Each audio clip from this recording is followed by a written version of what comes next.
Bismillahirrahmanirrahim. Rabbi zidni ilma warzuqni fahma. Rabbi shrah li sadri wa yassir li amri wahlul 'uqdatam min lisani yafqahu qawli. Amin. A'udzu billahi minasy syaithanir rajim. Bismillahirrahmanirrahim. Qul huwallahu ahad, Allahus samad, lam yalid wa lam yulad wa lam yakul lahu kufuwan ahad. Shadaqallahul azim. Bismillahirrahmanirrahim. Bersyukur kepada Allah dengan mengucapkan alhamdulillahirabbil alamin. Bersalawat kepada Rasulullah dengan mengucapkan Allahumma sholli ala sayyidina Muhammad wa ala ali sayyidina Muhammad. Alhamdulillah, kita masih dipertemukan kembali oleh Allah Subhanahu wa taala dalam rangka untuk menuntut ilmu dan juga mengamalkan ilmu. Sewajarnya kita syukuri bersama, karena itu merupakan nikmat yang luar biasa yang diberikan oleh Allah Subhanahu wa taala kepada kita. Sepantasnya kita mensyukuri nikmat Allah dengan mengucapkan alhamdulillahirabbil alamin. Pada kesempatan kali ini saya ingin menaikkan materi yang selanjutnya, tapi sebelum saya menaikkan materi yang selanjutnya, terlebih dahulu saya ingin mereview tentang apa yang sudah kita pelajari pada hari-hari sebelumnya. Judul yang kita pelajari di hari-hari sebelumnya apa di situ judulnya?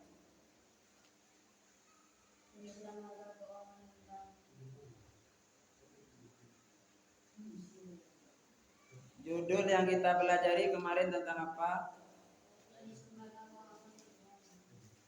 Jenis lembaga keuangan non-bank.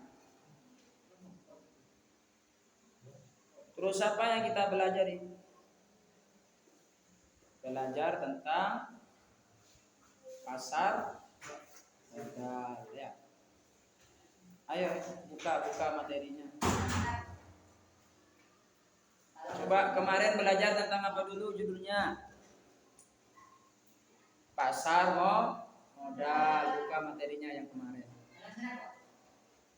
Coba sebutkan fungsi-fungsi dari pasar modal. Satu apa? Satu, penghimpunan dana. Yang kedua, yang ketiga, yang keempat. Betul. Coba sebutkan instrumen pasar modal. Satu, dua, tiga, empat. Coba sebutkan jenis-jenis pasar modal. Satu, dua. Coba sebutkan pelaku di pasar modal siapa saja. Satu, dua, tiga. Yang keempat, otoritas jasa keuangan. Coba yang dimaksud dengan saham itu apa? Surat modal, surat bukti kepemilikan modal. Yang dimaksud dengan obligasi, surat utang jangka panjang. Silakan buka materinya. Silakan, kita akan melanjutkan materi yang selanjutnya, halaman 55. Melanjutkan materi yang kemarin pada minggu-minggu sebelumnya, yaitu jenis lembaga keuangan non-bank. Yang selanjutnya ialah leasing. Leasing ya, kita akan belajar tentang leasing, sewa guna usaha. Leasing atau sewa guna usaha adalah kegiatan pembiayaan perusahaan dalam bentuk penyediaan barang-barang modal yang digunakan oleh suatu perusahaan dalam jangka waktu tertentu. Nah, jadi yang dimaksud dengan leasing itu apa? Lembaga pembiayaan perusahaan. Salah satu contohnya, misalkan ada orang yang butuh barang, butuh modal, maka langsung ke leasing. Makanya itu ada yang namanya kredit sepeda motor. Ada enggak? Ya. Ada yang namanya kredit mobil. Ada enggak? Ya. Itu namanya termasuk pada leasing. Kenapa? Itu pembiayaan, kegiatan pembiayaan perusahaan kepada nasabahnya. Yang butuh modal misalkan bisa langsung kerjasama dengan leasing. Berdasarkan pembayaran berkala disertai dengan hak pilih bagi perusahaan tersebut untuk membeli barang-barang modal yang bersangkutan atau memperpanjang jangka waktu leasing berdasarkan nilai sisa yang telah disepakati bersama. Jadi karena di situ pembayarannya itu bisa dicicil tiap bulan. Jangka waktunya itu sudah jelas ya, ada jangka waktu pembayarannya. Makanya di situ, nah di sana ada apa di situ? Pembayarannya berkala. Disertai apa? Di situ hak pilih bagi perusahaan tersebut untuk membeli barang-barang modal. Jadi perusahaan nanti yang menentukan mau dikasih apa tidak. Salah satu contohnya misalkan ada orang yang butuh terhadap sepeda motor, disurvei terlebih dahulu oleh pihak leasing. Kalau misalkan konsumennya itu calon konsumennya misalkan itu sudah cocok dengan kategori yang dicari, maka itu bisa di ACC atau disetujui. Nanti kalau sudah disetujui baru dibiayai oleh perusahaan leasing tersebut. Jadi itu harus melewati survei terlebih dahulu kalau misalkan mau lolos tentang pembiayaan leasing. Yang selanjutnya pada situ jenis lembaga keuangan non-bank yang selanjutnya itu ada anjak piutang. Anjak piutang adalah suatu bentuk pembiayaan di mana sebuah perusahaan menjual piutangnya kepada lembaga keuangan atau perusahaan menjual piutangnya kepada lembaga keuangan atau perusahaan anjak piutang dengan potongan harga. Nah, jadi yang dimaksud dengan anjak piutang apa di situ? Suatu bentuk pembiayaan di mana suatu perusahaan menjual piutangnya kepada lembaga keuangan. Itu namanya anjak piutang. Lembaga tersebut kemudian mengelola penagihan piutang dan memberikan dana tunai kepada perusahaan yang menjual piutangnya tersebut. Jadi piutangnya pada saat itu apa di situ? Dikelola piutangnya. Ya. Anjak piutang di situ ya.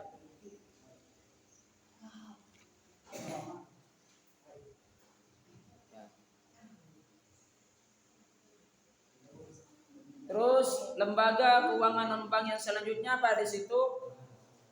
Silakan buka halaman 56. Modal Ventura. Coba dibaca dulu. Coba.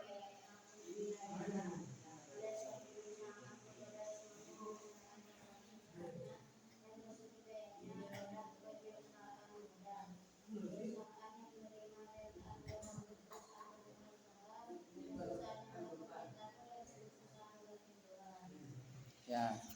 Jadi jenis lembaga keuangan non-bank yang selanjutnya adalah modal Ventura. Modal Ventura adalah suatu pembiayaan oleh perusahaan kepada suatu perusahaan pasangan usahanya yang prinsip pembiayaannya adalah penyertaan modal. Nah, jadi itu dibiayai ya, itu dia dibiayai. Ya. Perusahaan yang menerima penyertaan modal disebut perusahaan pasangan usaha dan perusahaan yang melakukan penyertaan modal disebut perusahaan modal Ventura. Nah, jadi ada yang menerima penyertaan modal dan juga ada yang memberikan penyertaan modal. Coba siapa yang bisa jawab?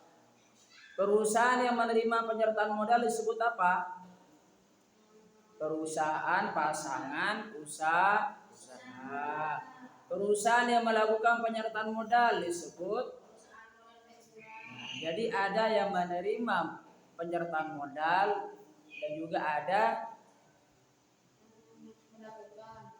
yang melakukan penyertaan modal. Makanya modal Ventura itu termasuk kepada apa di situ? Jenis lembaga keuangan non-bank. Jenis lembaga keuangan non-bank yang selanjutnya ada koperasi.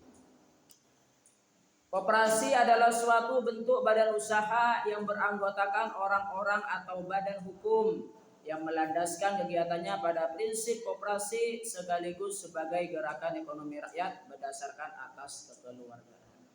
Jadi kalau di situ apa? Di situ di dalam koperasi itu beranggotakan orang-orang atau badan hukum yang berlandaskan apa itu? Kegiatannya pada prinsip-prinsip koperasi. Nah, itu kerjasama juga. Setiap anggota itu menyetorkan yang namanya modal. Ya. Ada setoran wajib juga ada di sana. Ya. Di dalam koperasi itu berdasarkan pada asas kekeluargaan. Kenapa di situ? Karena setiap anggota di dalam koperasi itu saling membantu satu sama lain. Bentuk kerjasama, saling memberikan jasa, saling memberikan modal, saling membentuk yang namanya usaha, itu namanya koperasi.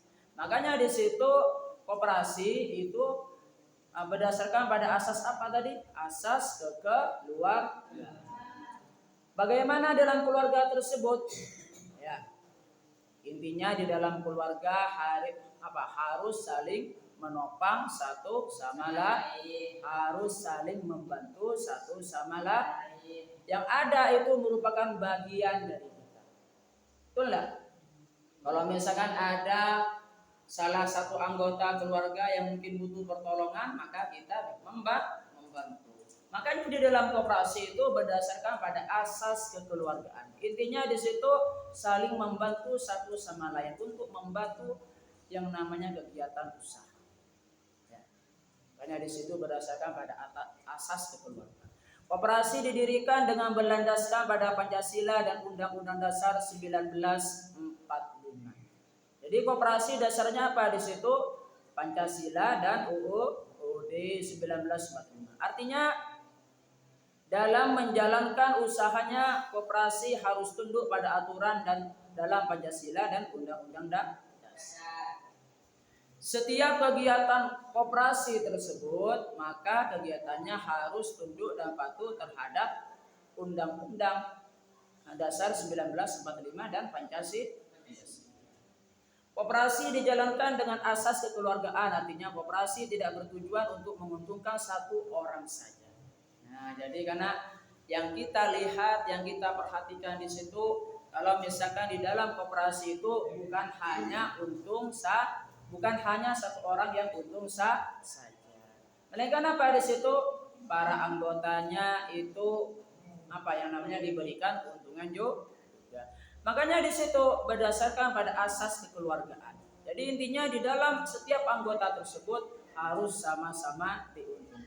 Tetapi mencapai keuntungan bersama itu yang dimaksud dengan keuntungan bersama.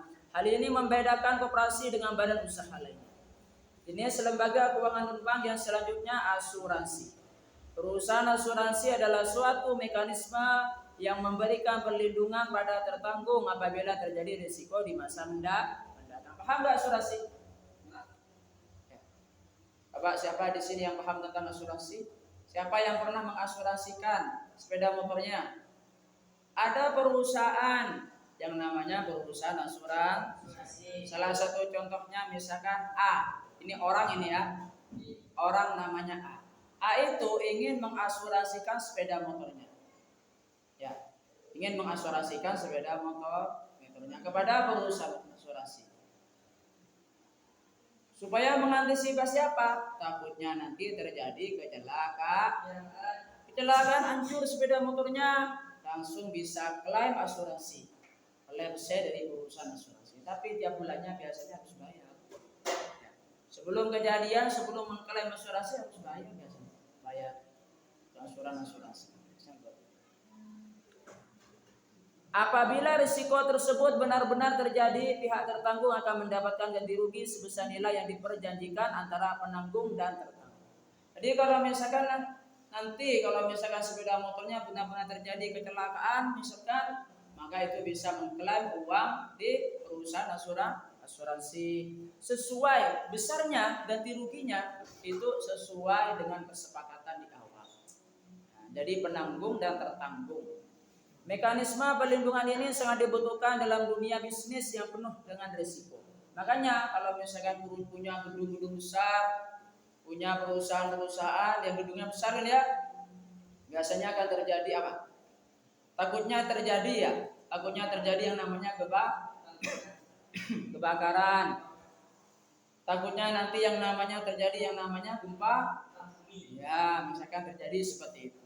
Nanti kalau misalkan terjadi bencana yang seperti itu bisa diklaim asuransinya. Diganti oleh perusahaan asuransi. Kemudian dibuatkan kembali gedungnya. Atau nanti diganti dengan uang. Sesuai dengan kesepakatan dari awal. Pada tingkat kehidupan keluarga atau rumah tangga, asuransi juga dibutuhkan untuk mengurangi permasalahan ekonomi yang akan dihadapi apabila ada salah satu anggota keluarga menghadapi risiko catat atau meninggal. Makanya dulu karena ada teman saya. Dia tukang jahit. Karena dia mendaftarkan diri di perusahaan asuransi, mendaftarkan diri, orang kecelakaan meninggal. Karena sudah meninggal, istrinya langsung mengklaim asuransi dan dapat uang 100 juta. Dapat uang 100 juta dari perusahaan asuransi. Itu asuransi kematian, ya.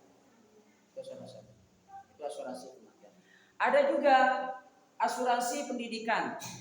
Salah satu contohnya misalkan Anda ingin kuliah di masa depan, ya, kuliah di masa depan. Karena mungkin Anda masih belum punya uang di masa sekarang, nyimpan ya, mendaftarkan diri di perusahaan asuransi. Kalau nanti sudah sampai waktunya untuk kuliah, maka itu bisa diklaim asuransi. Maka perusahaan asuransi yang membiayakan uang kuliah tersebut sampai selesai. Ya, jadi seperti itu ya. Itu pelajaran tentang asuransi. Mbak, silakan tanya jawab dengan saya dulu. Coba di sini. Nih, ini pertanyaan saya coba. Coba kalian sebutkan. Ya. Ada seseorang yang pergi ke lembaga keuangan bank, kemudian dia ingin minjam modal untuk berusaha. Maka termasuk kepada apakah itu? Leasing, betul ya.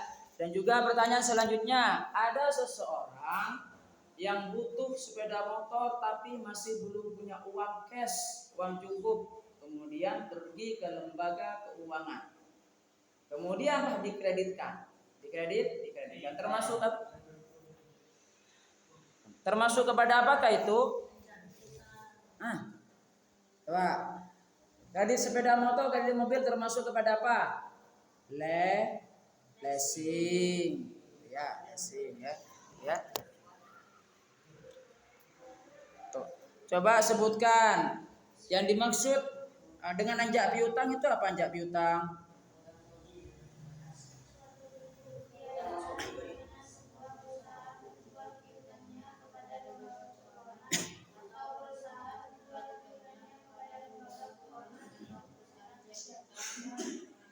Dengan potongan harga. Jadi itu ya, jadi menjual piutangnya kepada lembaga lain itu namanya anjak piutang. Ya. Coba silakan perhatikan soal yang selanjutnya dari saya. Ya. Jika ada suatu perusahaan pembiayaan, ya, menyertakan modalnya kepada perusahaan lain, maka disebut dengan apakah itu? Ya, jika ada suatu perusahaan yang menyertakan modalnya kepada perusahaan lain, maka disebut dengan jika ada suatu perusahaan menyertakan modalnya kepada perusahaan lain, maka disebut dengan modal ventura. Coba, perusahaan yang menerima penyertaan modal disebut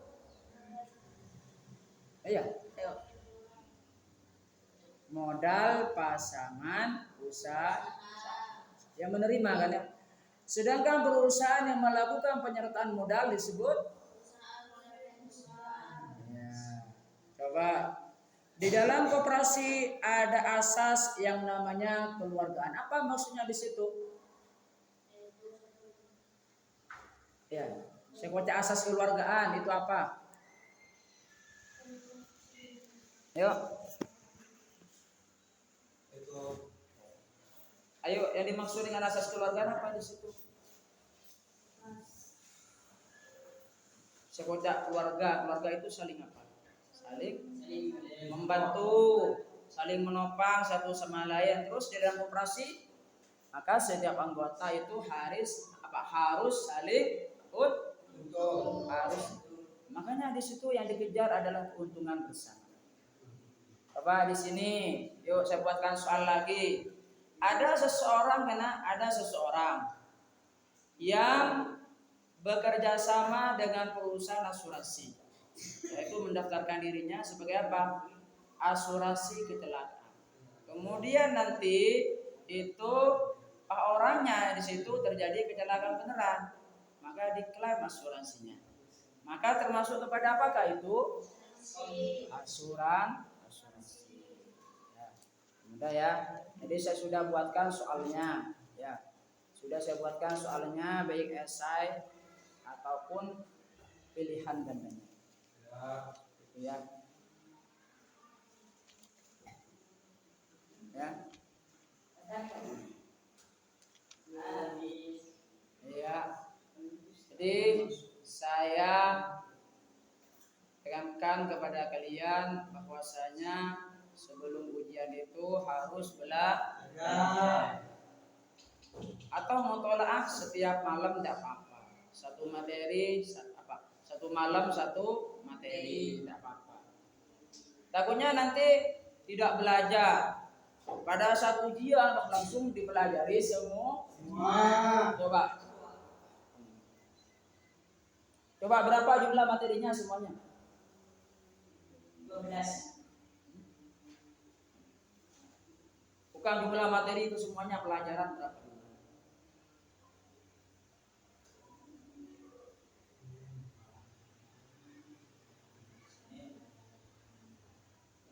Nyampe 18, nyampe ya? Banyak ya. Banyak 18 kayaknya ya. Semuanya 18 kayaknya. Sekitar seperti itu. Jadi kalau dipelajari satu malam, minta dulu.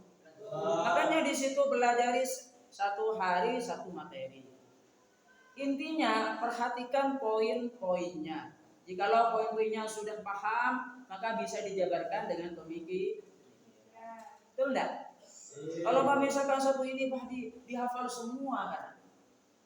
Pak. Makanya karena orang yang hafal belum tentu paham. Tapi kalau sudah paham, mereka menjabarkan sendiri. Menjabarkan sesuai dengan pemikirannya. Artinya apa di situ? Tidak lepas, tidak jauh dari inti yang mau dijelaskan, inti dari materi. Sebab itu maka kita yuk belajar. Mumpung masih ada waktu, silakan belajar seperti itu ya. Dan terima kasih, sampai jumpa pada pertemuan berikutnya. Semoga kita dipertemukan kembali oleh Allah Subhanahu wa taala dalam kondisi yang sehat jasmani dan juga rohani kita. Dan semoga diberkahi hidup kita oleh Allah Subhanahu wa taala, dilancarkan urusan-urusan kita oleh Allah Subhanahu wa taala. Semoga kita jangan lupa mendoakan kedua orang tua kita, mendoakan guru-guru kita, mendoakan kaum muslimin muslimat mukminat. Saya minta kepada kalian supaya kirim Fatihah dulu kepada baginda Rasulullah sallallahu alaihi wasallam. Ila hadratin Nabi Mustafa Muhammadin sallallahu alaihi wasallam. Al-Fatihah. Bismillahirrahmanirrahim. Alhamdulillahirabbil alamin arrahmanir rahim maliki yaumiddin iyyaka na'budu wa iyyaka nasta'in. Ihdinas siratal mustaqim siratal ladzina an'amta 'alaihim ghairil maghdubi 'alaihim waladdallin. Al-Fatihah yang terakhir, semoga kita dikabulkan hajat-hajat kita oleh Allah Subhanahu wa taala. Amin ya rabbal alamin. Al-Fatihah. A'udzubillahi minasyaitonir rajim. Bismillahirrahmanirrahim. Alhamdulillahirabbil alamin. Ar-Rahmanir-Rahim. Maliki yaumiddin iyyaka na'budu wa iyyaka nasta'in. Ihdinas siratal mustaqim siratal ladzina an'amta 'alaihim ghairil maghdubi 'alaihim waladdallin.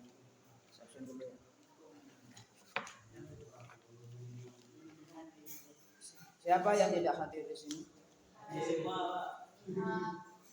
Rahman, Farihatul Maulidiyah,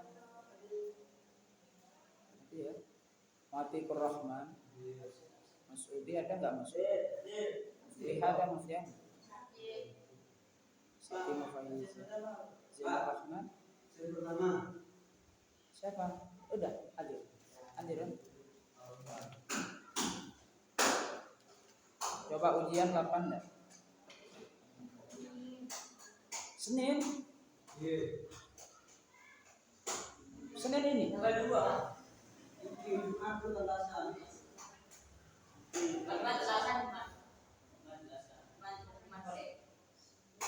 Jumat.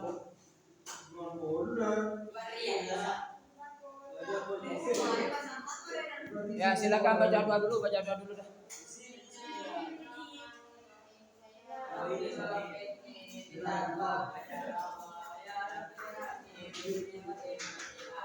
Assalamualaikum warahmatullahi wabarakatuh.